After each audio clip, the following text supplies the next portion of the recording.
আসসালামু আলাইকুম, welcome back to my channel. আজকে আমি আপনাদের সাথে শেয়ার করব স্ট্রিট ফুড স্টাইলে স্পাইসি ম্যাগি মশলা রেসিপি।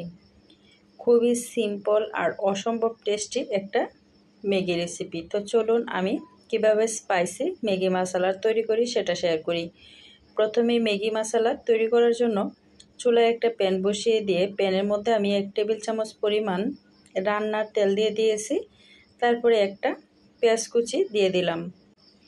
পেঁয়াজটাকে হালকা করে কিছুক্ষণ ভেজে নিচ্ছি। 1 মিনিটের মতো পেঁয়াজটাকে একটু ভেজে নিয়েছি। আর এই পর্যায়ে এসে আমি 2টা কাঁচামরিচ কুচি অ্যাড করে দিয়েছি। এখানে যেহেতু স্পাইসি করব তো সেজন্য জালের পরিমাণটা একটু বেশি, তারপর আপনাদের পছন্দ মতো জালটা একটু কম বেশি করে দিয়ে নিতে পারবেন।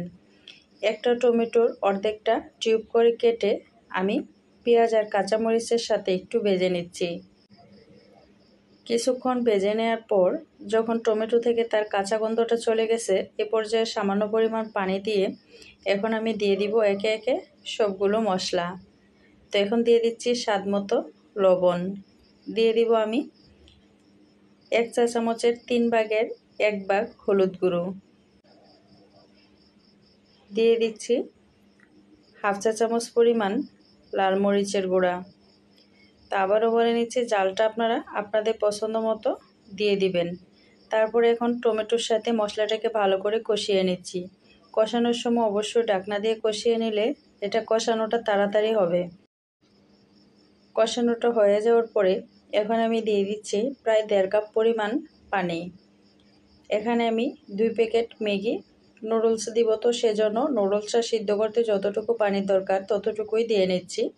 আমি এখানে 1.5 কাপ পরিমাণ পানি দিয়ে নিচ্ছি। দিয়ে এখন আমি 2 প্যাকেট ম্যাগি নুডলস দিয়ে দিব।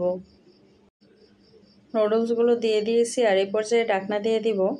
যখন পানিটা বলক চলে এসেছে, মাঝখানে ঢাকনাটা খুলে আমি একটু নুডলসটাকে একটু উল্টিয়ে দিচ্ছি। এতে করে 2 পাশ সমানভাবে সিদ্ধ হয়ে যাবে। তো মাঝখানে আমি উল্টিয়ে দিয়ে কিন্তু সাথে সাথেই যখন দেখলাম একটু নরম হয়ে এসেছে, একটু নেড়ে দিয়েছি। এই পর্যায়ে আমি 1 টেবিল চামচ পরিমাণ সয়া সস দিয়ে দিয়েছি। আর দিয়ে দিচ্ছি আমি 1 টেবিল চামচ পরিমাণ টমেটো সস। সয়া সস আর টমেটো সসটা দিয়ে একটু নেড়ে চেড়ে দিচ্ছি। তারপরে আবারও আমি ঢাকনাটা দিয়ে দিব।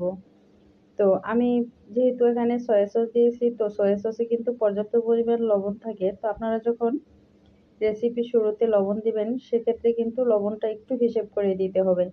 টোটাল আমি ঢাকনা দিয়ে 5 মিনিট নুডলসটাকে সিদ্ধ করেছি বা রান্না করেছি। তারপরে নুডলসের ভিতরে যেই মশলাটা থাকে তো সেই মশলাটা আমি দিয়ে দিয়েছি। দিয়ে এখন আমি উল্টে পাল্টে কিছুক্ষণ নেড়ে চেড়ে তারপরে নামিয়ে সার্ভ করে নিব। আজকে আমি স্পাইসি ম্যাগি মশলা রেসিপিটা সম্পূর্ণ স্ট্রিট ফুড স্টাইলে শেয়ার করেছি। আশা করি এই স্পাইসি ম্যাগি মশলাটা আপনাদের ভালো লাগবে। ভালো লাগলে চ্যানেলটা সাবস্ক্রাইব করে সাথে থাকা বেল আইকনটা অল করে দিবেন। সবাই ভালো থাকবেন আর সুস্থ থাকবেন। দেখা হবে নতুন কোনো রেসিপিতে। সে পর্যন্ত সবাইকে আল্লাহ হাফেজ। আসসালামু আলাইকুম।